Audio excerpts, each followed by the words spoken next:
All right, so did anybody have any questions before I jump into some of the design issues around solar? We'll try and work through a project as much as we can get in our time that's allotted here. But anybody run into any concerns or questions as you've been studying? Nope, I was able to progress a week's worth, which means I'm just up to site assessment now. So I haven't even gotten into that. So I'm just here to try to glean what I can. Okay, no problem. It's in some respects, it's good to walk through them before you're ready Right. to do that. Okay, so let's jump in. I'm gonna share my screen, and let's see. Did it? Oops. I'm doing it wrong. I got to actually pick the, is that the whiteboard? Let's try that. Go into my mega emails. It seemed to me I had,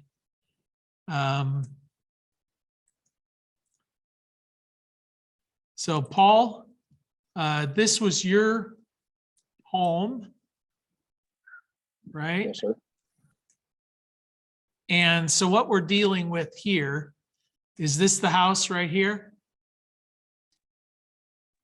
I don't know if you can see my cursor, but is that the house there where you live? Yeah, that's where the, yep. Okay, are you thinking you would like to put the solar array on the house? Or are you thinking you would rather have it ground mounted? So I'm thinking of having it on the back acres of the property Okay, so that it has the most access to the sun. yes, okay, this area here is definitely wide open. What do you use that area for other than, you know, weekends worth of mowing?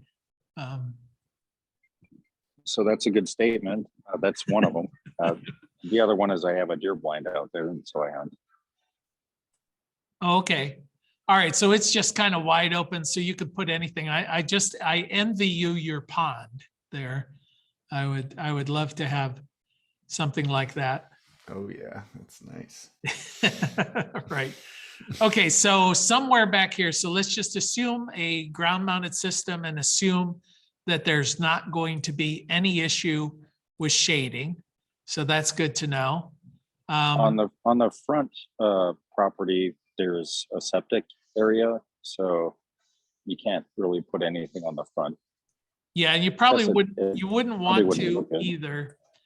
Oftentimes in some areas, it doesn't look like you're in a city for sure, but oftentimes there are restrictions about putting solar in the front yard of a property. So that's something to bear in mind. I don't know that that's going to be an issue with your property, but aesthetically, it might not be the most pleasing, and there may be restrictions against it.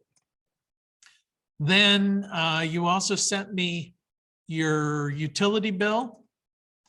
So let's look at that. Now, when you go to do a site assessment, Either I lost you or we lost me. okay, I still Are you got there? you. can you, Okay. you still there? So it must be you, Yeah, Paul. gotcha. Sorry. Okay. So when you're doing a site assessment, this is one of the first bits of information you're going to want to do. The map that we just looked at, Paul had sent that through, but you can go into Google Maps or Google Earth and get an assessment of that location. Just do a remote assessment. Does it look like shading is going to be an issue? It's not going to be very exacting, but you can get a sense of the property without actually having to drive out there. Okay, so this bill is indicating, normally with the bills, they're going to give you an annual history. And then it's showing down here, your average monthly use is going to be 2,362 kilowatt hours per month. So that is, well, what did you learn so far is the average US consumption per month of a typical suburban home? Anybody want to respond? Yeah, it's right around 900. 900 kilowatt hours. So, so this is going to be a substantially large system. And it says 12 months. So I'm going to put 28,338 kilowatt hours for the year. I'm just making note of it here on a piece of paper because I'll have to refer back to that.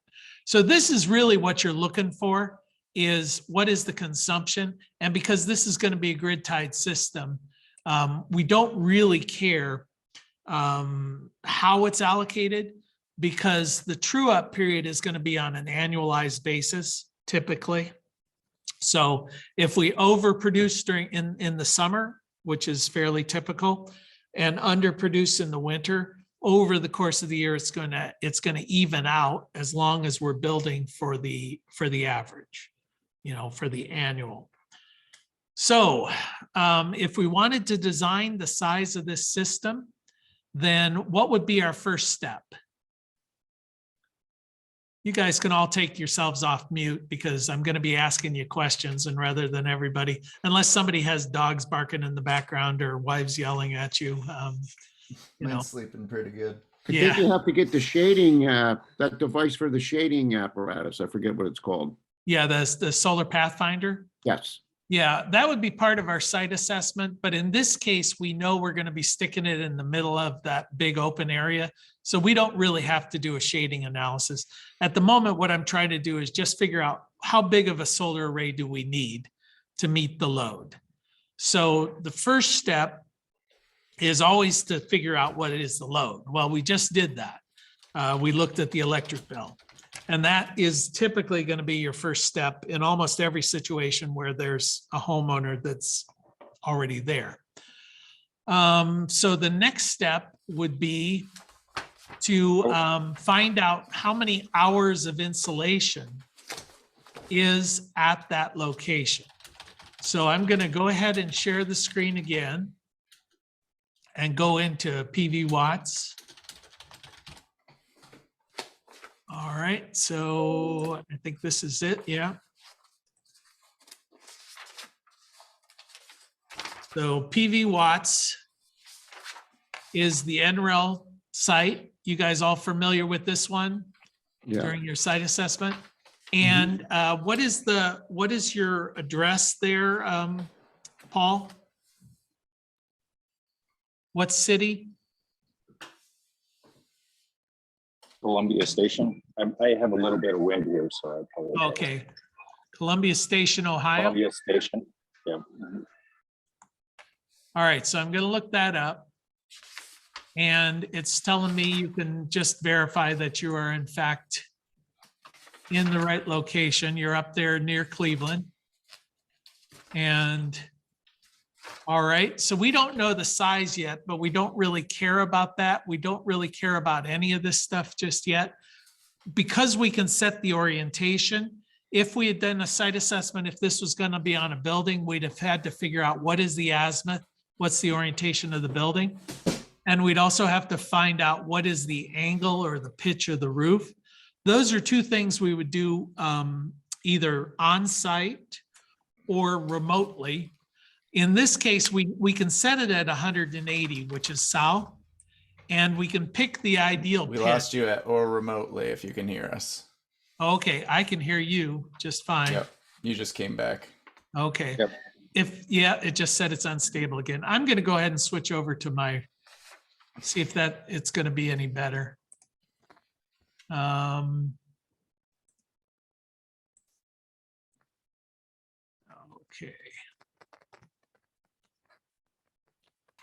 Okay, I just switched over to my local hotspot. If that causes us problems, can everybody hear me on that? Yep. Okay, Got it. all right. Okay, so I'm gonna set the pitch at 25 degrees.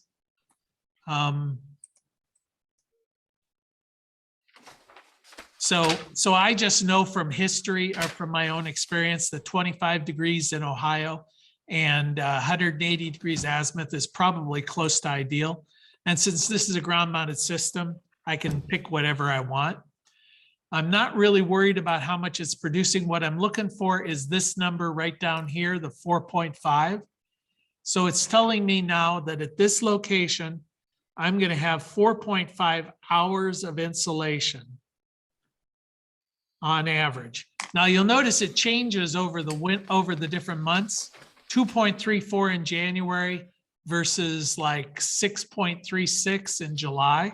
So in the summer, we get a lot more sunlight than we get in the winter, but on average, it's 4.5. So I'm going to stop sharing there. And so what do I need to do with that number? Well, now I'm going to go to my whiteboard. And first thing we need to know is we need on a daily basis. So does somebody have a calculator that is going to be handy? So our monthly average was 2,362 kilowatt hours per month. And let's say there are 30 and a half days per month. So what does that give me as my daily consumption? 77.44. 77.44 kilowatt hours per day. And how many hours of insolation do we have each day? Well, we just looked that up and it's 4.5 hours per day. So notice the hours per day are going to cancel. So what's 77.44 divided by 4.5? 17.20, 17.21, round it. 21? Yeah. Kilowatts, right? So that number is the size of the array we would need if it were 100% efficient. But no solar array is 100% efficient. So now we're going to have to make some assumptions. And again, the more you do it, the more you know what the D rate is going to be on these. But let's assume we're going to put in, oh, just for giggles, we'll say we're going to put in a Solar Edge system. So I'm just going to derate this at 90%. So what's 17.21 divided by 0.9? 19.12. 19.12 kilowatts. So Paul, according to what we've just done, you need a 19.12 kilowatt array. All right, I'm going to make a note of that, 19.12 kW. Now, what are we going to do? Well, the first thing we're going to do is we're going to go out and let's do a little bit of shopping. So we'll shop for some product. So I'm going to go ahead and I'm going to make this screen. Here we go. All right, so I like the Alti website. Alti is the distributor of solar, and I like their website. I find it easy to navigate. So let's say that we want to look at some solar panels. And I want to go ahead and sort these based on price per watt. So I'm looking for the cheapest because Paul is inherently cheap, right? So let's assume that. So the cheapest one that they have, and boy, the prices have sure gone up because it was very common. Just last year, you could find a 50 cent a watt panel. So this one here, this Phono Solar, we'll just take one at random. This may or may not be the best panel for the job, but I'm going to just go with the cheapest. And notice it's 73 cents a watt. So I'm going to look at the Phono Solar. It's a 365 watt panel, 365 watts. Okay, so if I wanted to know how many panels I need and they're 365 watts, well, I would just take the size of the array, which was 19.12 kilowatts, or basically 19,120 watts, divide that by 365. So what's 19,120 divided by 365? 0.052. No, 052, 19,120. You probably did 19.12. Yeah. So it's probably going to come in at 55.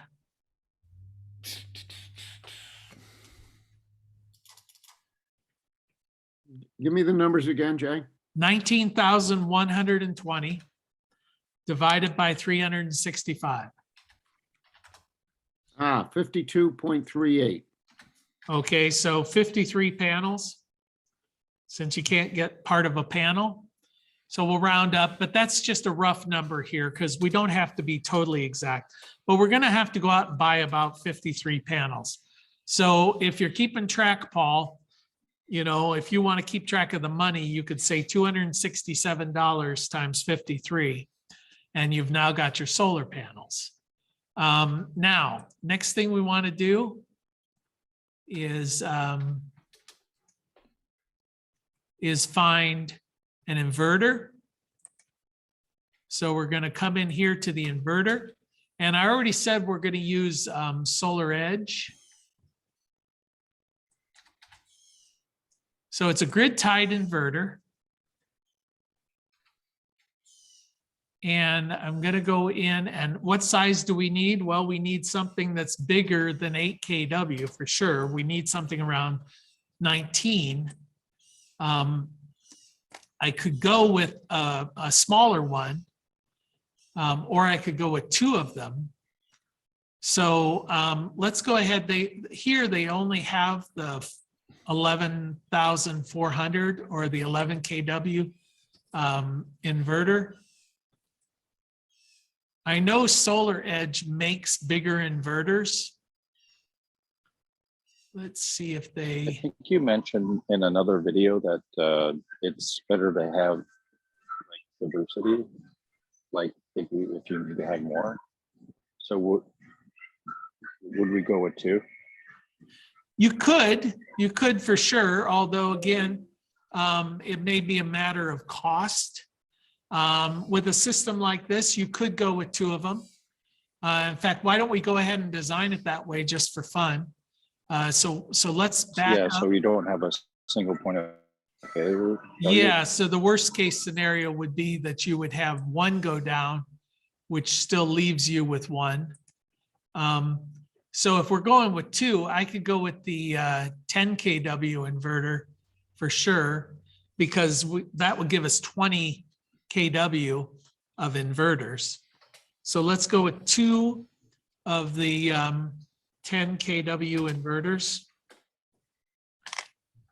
And some of the things I'm looking for here to put into my D rate, I want to know how efficient it is. So I can look down here under the specs. It's what is the maximum output current? Well, the output current is 42 amps. Output. And the efficiency, yeah, it looks like it's 99% efficient right in there. So the D rating on this is not very much. It'll also tell you, is it compliant? The one that we're worried about is UL 1741 or 1741 SA. So it's a smart inverter. It's telling us that. So most all of them that are available today are going to be smart inverters complied with SA. I don't think there's anything else we need to know. It's going to save for sure. Notice it says 240 and 208 volt. So this could be single phase or it could be 3-phase. Definitely a US model. So we found out pretty much everything we need to know here. As you can see, you're going to have about $5,000 in inverters. And at the moment, I think that's all I need. Although I should go back.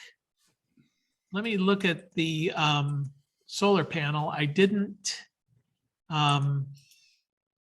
I didn't get the specs off the solar panel, which I probably should have. So I'm going to go ahead and go into the solar panel. And here under documents, there's spec sheets. I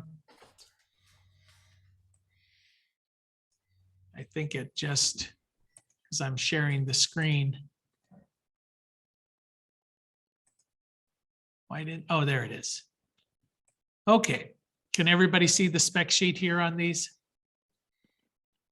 No.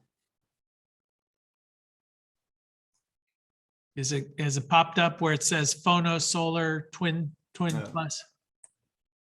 No. Monosolar 365 watt monosolar panel. It's the Oh, okay. price on it. Oh, I see what the problem is. I gotta go back because it brought it up in a Adobe. Every time you change programs, I've got to change the share. All right, so this is the product specs. And notice it's 25-year warranty. Some of the issues that we're looking at, it's a half cut cell. It is, it qualifies, oh, these are management tier 1. That just tells you looking for, as far as specs, if I was looking for them, it'd be a 1703 spec that I'm worried about. I don't know if they list them. They often don't on these. But what I'm looking for is the ratings under STC. And this was the 365. So the power is 365 watts. The rated current, 10.75 is the IMP. The VMP is 31.06. The ISC is 11.23. And the open circuit, or the VOC, is 40.81. Does everybody see that? I do see that. I just noticed you jumped over to the other column for rated voltage on 31. NOCT you jumped over to. Oh, I did? Oh, okay, you're right. Yeah. You're right. I just, yeah, that's a good catch. So it's 33.96? Yep. Yep. All right. So that's why we need proof editors. Now, the other thing that I want to get is, what is the temperature coefficient? So the temperature coefficient is 0.3. And that's percent per degree Celsius. That's at VOC. And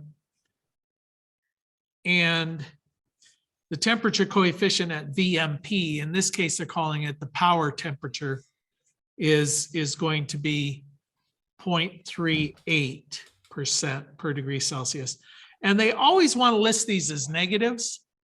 It doesn't really matter. It's plus or minus. You know, if the temperature is below, then it's going to be a positive. If the temperature is above, it's going to be a negative. So this is basically how much does the voltage vary for every degree Celsius away from STC, which is 25 degrees Celsius. Okay, so I have those numbers at the moment. So now let me jump down here back to my whiteboard. All right. Oh, what are you doing? Okay. And it seemed to me I learned before, oh, this one just says clear. Good. All right. So let's sort of get a schematic, a one-line drawing. We now know that this solar array, 19.12, it's not going to be exactly that because we've had to increase the number of the panels. It's going to be about 53 panels. And each one is 365 watts. Now we're going to come off of this We've got 2 inverters, so I'm going to recommend we go into 2 junction boxes. Or, yeah, could be a junction box, could be a combiner box. I guess the question is, how many panels are going to be in a string? Well, we could do that calculation, but one of the nice things about Solar Edge is Solar Edge, because they use optimizers, it's going to tell me what is the maximum number of in a string. So I'm just going to do a search.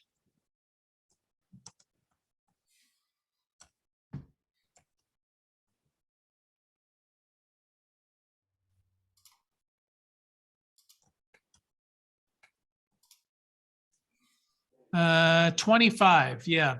So with a single phase inverter, and there are sheets on this and they vary slightly, but 25 is, it shows my recollection. I don't want to go too deep into this, but we can do 25 panels in a string. Okay, so I'm going to go back to the whiteboard. So basically at this point, I could have 25 in each string. Well, we've got 53 panels. So one of the questions you're going to have to ask yourself when you're doing this design is, would I want to go with 2 strings of 25 each and limit this array to 50 panels? So that's an option.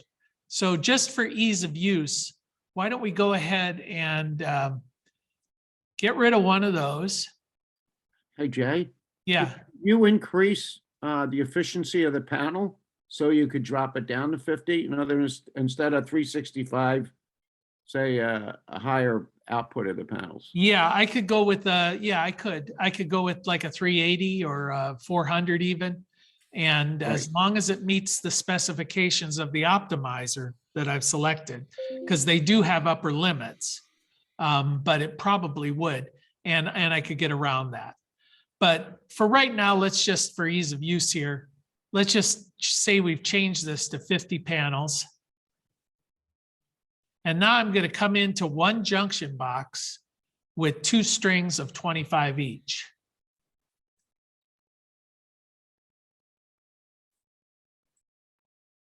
Now, I'm not going to make any kind of combining here. I'm going to just at this stage, then go out, and each of these is going to go to my Solar Edge.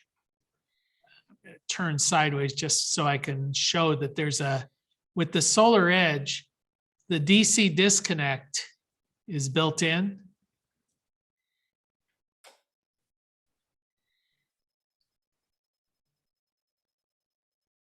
So you're actually going to come and terminate into the DC disconnect. All right, so we don't have to buy a DC disconnect. And then this part up here is the inverter. And we decided that these are each 10 kW inverters. kW inverters. All right. Everybody clear so far? Yep. Mm-hmm. Okay, so what size wire is the PV source circuit going to be? Well, how would we calculate that? Well, one of the things we just found is we're going to use the ISC, the amp short circuit. So ISC in this, for this particular panel, was 11.23 amps. So what would be the ampacity of a string of 25 panels hooked together in series? 11.23.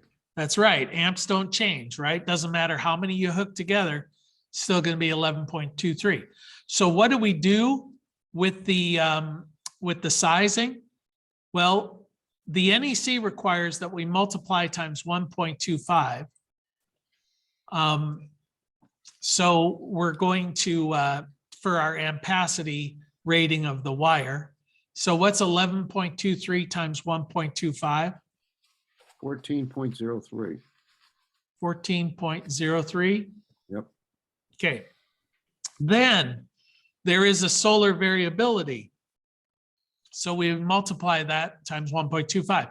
Now, that said, I'm going to do it anyway, but because this is a solar edge system and there's an optimizer on each panel, the optimizer actually takes out that variability. There will be no flux there. But for this example, let's just assume there is. So we put a 1.25, which is the solar variability. This is what you do on typical string inverters. So 14.03 times 1.25 is 17.54. 17.54 amps. Now, the wires that come with the solar panels are 12 gauge. So if you look up on your table, and I think last time we determined that was on page, what, 104, somewhere in. 4. Yeah. So what is the amp rating on 12 gauge cable read from the furthest left-hand column? 25. Is it 25 or is it 20?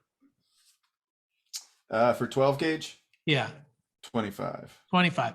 Okay, so is 17 okay? If I use 12 gauge? Yeah. Yes. Yeah. So this is going to just be using the 12 gauge that comes with the panels. So that will come into our junction box. We'll terminate it there. Now, does anything change going from there to your DC disconnect? No. All we're doing is transitioning from that heavy duty PV cable to probably some sort of THHN or THWN wire. So nothing has changed. It's just a transition point. So we could still go with 12 gauge wire. But one of my recommendations to everybody is not to use anything less than 10 gauge. So let's just go with 10 gauge wire. And looking in that same table, that allows you up to what, 30 amps? Yep. Okay, so we're going to come in with 10 gauge wire. Now we're going to hook in a DC disconnect. Now in the Solar Edge, and you'll work with the Solar Edge during our labs, you'll simply terminate the positive and the negative, and there will be an equipment grounding wire that goes along with this, and you'll terminate it into that. Now we're going to leave the inverter, and the AC actually leaves from this DC disconnect area as well. So what gauge wire do we need there? What wire size leaving the inverter? You could use 12, but you said you wanted to use 10 going into the inverter. So would you stay the same? Well, could we use 12? Things have changed in the inverter. We've changed our voltage. So the output, remember when I looked up the panel, it said that the maximum output voltage of that inverter is 42 amps. Well, you can't use a 12 then. Right. Can't use a 10. So 42 amps. Now we have to multiply that times 1.25 because that's the NEC safety margin. So what's 42 times 1.25? 52.5. 52.5? Right. So what size cable do we need to accommodate 52.5 amps? 6 gauge gives us 55. Yeah, so number 6, AWG, coming out of the inverter. All right, so now here we've got 2 inverters. What we could do at this stage, we want to go into an AC disconnect. I could combine those into a single AC disconnect, which would probably be the best design element, right? Well, what would be the ampacity rating required for that AC disconnect?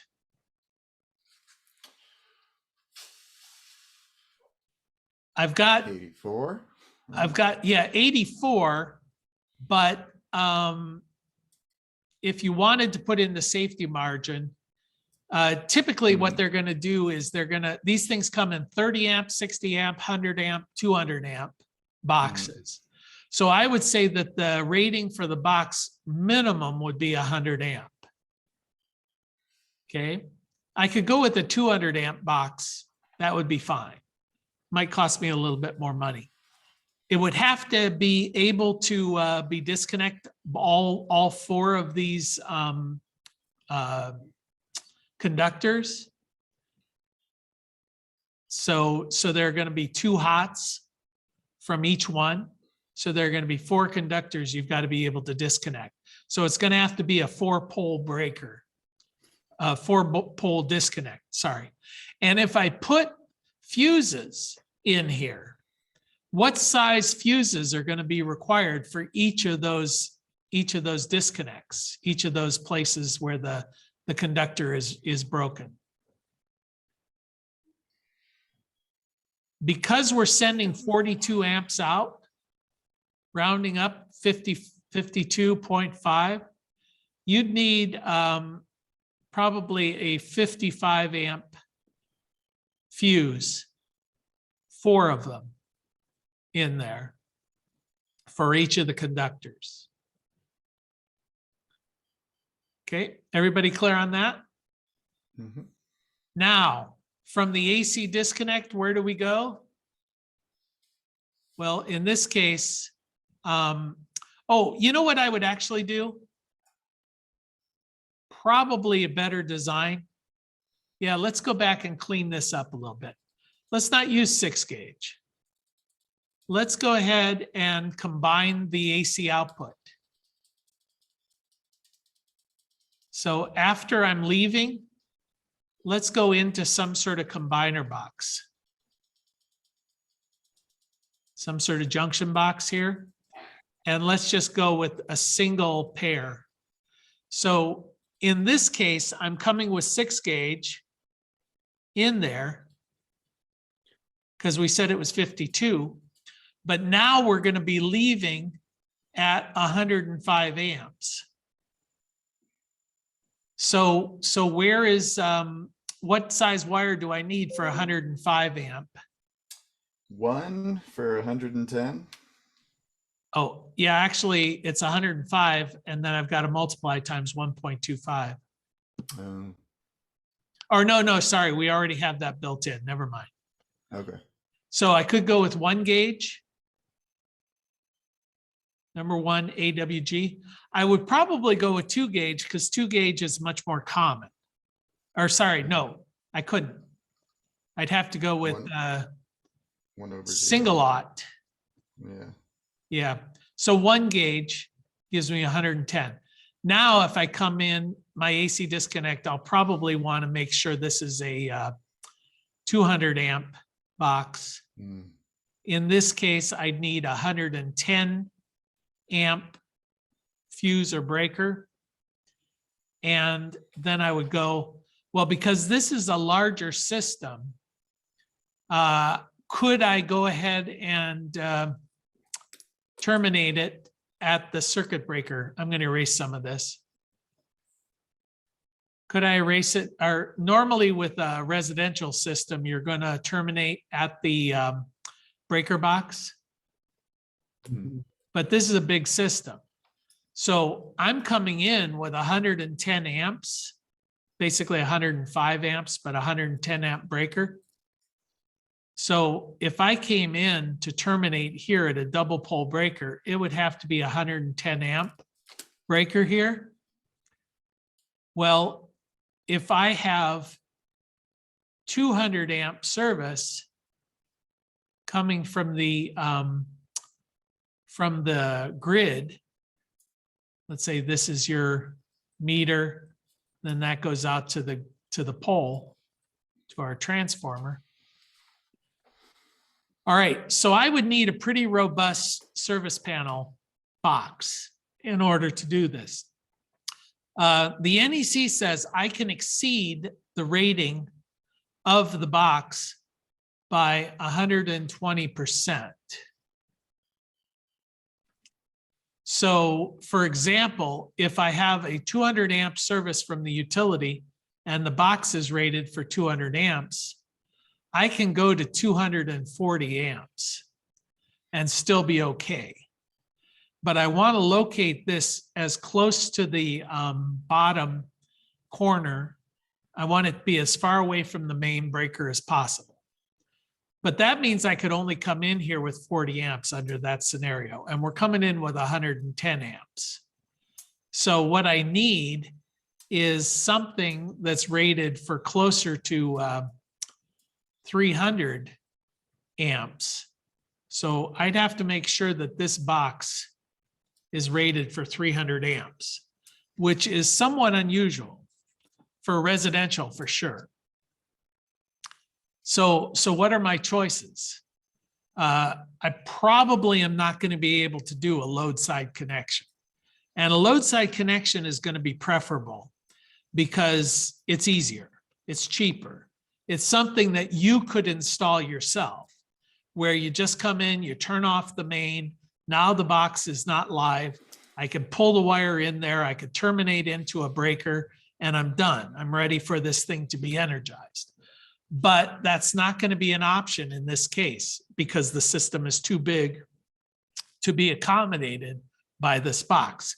Another thing that happens fairly often is you may not have space in the box to put a double pole breaker for this system. So you might have to, you might have to swap out or get a new service panel if there's no room. And that's going to be a couple $1,000 to hire an electrician to come in and put in a new service panel. So that may not be your best choice either. So what would you do? Well, what I've been describing to this point is what's referred to as a load side connection, because it's on the load side of the main breaker. But now I had erased my AC disconnect as well. Now what I'm going to do is what's referred to as a supply side connection. So instead of connecting in the service panel, I'm going to come up and connect somewhere between the main breaker and the meter. So what's going to happen for this connection to be made is I'm going to have to hire an electrician to come out. They're either going to pull the meter or they're going to have service disconnected at the transformer. And then they're going to go and cut into this wire and put in some sort of junction box of some sort. And then they're going to make the connection here. Okay. Everybody clear on that? So this would be referred to as a supply side, or sometimes they call it a, I just lost the term, line side connection. Because it's on the supply or the grid side of the breaker. A couple of things apply here, and this is a typical way of doing it for larger systems and commercial systems. That's typically how it's going to be done. But there are a couple of things that says, essentially, if you do a supply side connection, the minimum ampacity of that wire has to be 60, and the minimum ampacity of this disconnect have to be 60. Well, that's not going to be a problem here because we're already running more than 60 amps. So we already have a 200 amp box here. So we've exceeded 60, so we don't have to worry about that. And the wire size has to be 1 gauge, which is rated for 110. So we've already exceeded that as well. All right. So I'm feeling like I'm starting to throw a lot of information at you pretty quick. So it would not surprise me if you're not feeling a little bit lost, especially Jay there, who's hasn't even gotten to this chapter. So yeah, I'm right where I need to be then. Perfect. that's right. I'm lost, which is no, what's what you're doing is great. We have to go back and watch it a couple times to consume it. Yeah. But I wanted to ask you about, so yeah, we put this huge solar array in the back, but I have to run wire. How do I run that wire from way back there all the way up into my junction. Yeah, to where you're So- gonna put and- all this stuff, huh? Yeah. Right, and then as far as the underpinnings of the pilings for supporting the solar, is there some spec or guidelines for, you know, all of the bottom underpinnings? Yes, yes. In fact, let me go ahead and stop sharing this. When you get into chapter 7, if you go into the Iron Ridge lab, I won't jump into that just now, but there is a lab in there for ground mounted system.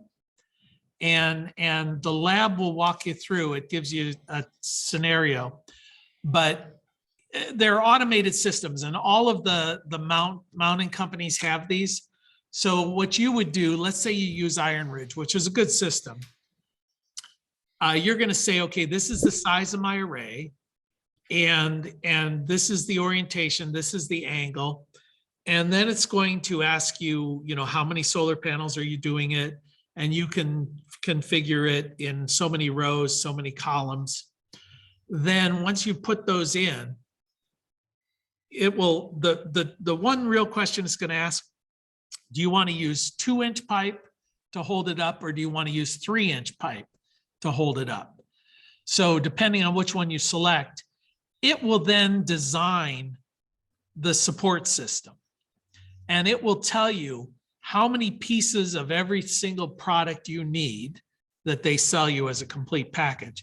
It'll also tell you how far apart are you setting the poles, how deep into the ground are you going to put those, what is the diameter of the hole that you're going to dig, and it will even tell you how many cubic yards of concrete you need to fill those holes up. So it's pretty good, pretty automated. So what I'd suggest is you go through a few scenarios in that Iron Ridge lab, and that's gonna help you with the supports. You know, I think if you run through that a few times, you're gonna have a pretty good feel for how to do a ground mounted system. Plus, there's a nice video that I would have you look at if you haven't already in that section. I think though it's in chapter 9 about ground mounted systems. It's done by fellow Brent, I forget his last name, but it's Wholesale Solar. And he'll walk you right through the Iron Ridge system, and he shows you all the components, what they visually look like. But that's in there. Then as far as pulling the wire, yeah, you're gonna have to bury conduit. You know, you're gonna run, get a trencher, you know, one of those little pipe trenchers that looks like a big chainsaw on wheels that digs a trench through. Be sure to call to make sure you're not cutting through somebody's gas line or something like that. You'll bury the wire. In chapter 9, we talk about the required depth. It's a minimum in Ohio, 18 inches. You know, I go deeper than that, but that's fine. You probably want to use PVC. Pulling wire that distance is going to be difficult. So one of my recommendations when you're running the PVC wire is run the trench, cut open the trench, leave it open, then put all your PVC next to the trench. You're going to have all these sections of PVC. They come in 10-foot sections. Don't connect them together. Leave them loose. And then run your wire through one section at a time, feeding it all the way through that system. I even do it by hand. It's just a lot easier. So that by the time you pulled the wire all the way through, you basically got wire through these unconnected pieces of PVC. And you've got enough slack on either side to make your terminations. After that, then take a piece of cardboard, just put it under where the joint is, and glue them up and hook your PVC together. Glue your PVC together after the wire's already in it. You know, you just use that purple stuff to clean it, and then you use the glue to hook it together. If you've never done PVC, look at some videos or something. and then let it set up. It doesn't take very long for it to set up. Now you've got the thing already, the wires already pulled through it, and you haven't had to get a fish tape and a tugger and all this other stuff. It's just a lot easier to pull through one section at a time. Time consuming, but a lot easier if you're doing it on your own and you don't have all the specialized equipment. Then once you've got that, just throw it down into the trench and bury it over. And you're going to want to use that caution tape. You'll want to put caution tape, again, I'll suggest a couple of inches above the pipe, put that, and they sell a metallic caution tape, which is good. Put that in about 3 inches above the pipe, and then another layer of the tape about 3 inches below the surface. So you've got 2 levels of tape. Now, the nice thing about metallic is if you ever need to trace that line in the future, you can use, a metal sensing device to find out where your line is, because the PVC doesn't have any metal in it. So that tape will be your guide to walk through. Or if you do it like me, you'll always see this little tiny depression that runs the whole way, and you'll know it's there. But, take lots of pictures because you'll lose track of where things were and whatever. But that's it. And wherever the PVC comes up out of the ground, make sure you put an expansion sleeve there to allow for expansion and contraction. We talk about that in chapter 9 as well. So we haven't quite gotten to that yet, but that allows, because as it heats and cools, even the metallic pipe expands and contracts, and you don't want that breaking stuff. So they have these little slip sleeves that you put into the conduit. So as it expands, they contract in on itself. And then as they contract, these sleeves expand out. So I'm showing one hand, but basically the sleeves expand out or contract in. They just slide in top, and they're pretty clever, pretty easy. You can get them at Home Depot or whatever. And so you want to make sure you do that. Your inspector, your electrical inspector, will probably require it wherever it comes up above grade. When you're in the ground, you don't have to worry about those expansion sleeves. In fact, you don't want them, because then you'd lose the waterproofing, the water tightness of the system. Does that, Paul, answer your questions about pulling wire, at least as a first blush? Yes, sir. Yeah. That was very good information. Thank Okay. you. Yeah. The figuring out the root of the wire, doing it aesthetically well, and pulling the wire is probably some of the hardest part of any of your installation. Hooking up the panels, pretty straightforward. Do it once, you're going to be pretty solid with it. Sometimes people mess up with the torquing down. They don't get their torque specifications right. The inverter hookup, gosh, those have gotten so simple. It's mostly just plug and play anymore. It's really all the various, just the pulling of the wire. Make sure you don't nick the wire, because any little defect in the insulation can cause you problems later on. So, just be careful with that. Just a word of advice with wire and buried wire. They will sell wire that says it can be direct buried, can be put into the ground without conduit.